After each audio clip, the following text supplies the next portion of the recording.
అసలు మళ్ళీ ఉద్యోగం చేసే ఉద్దేశం ఉందా లేదా? ఎంత ప్రయత్నించినా నువ్వు ఇప్పుడేం చేయలేవు. You had your chance and it's over now. ఎందుకు బాబు ఇంత ఇర్రెస్పాన్సిబుల్ గా ఉన్నావు? ఇంతకు మించి దిగజారమన్న ప్రతిసారి you prove me wrong.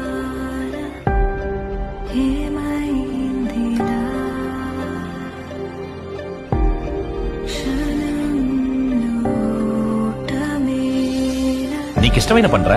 Coach కదా సార్, ప్లేయర్ ఏం చేయమని చేస్తాను సార్, కానీ మళ్ళీ తలదించుకోలేదు.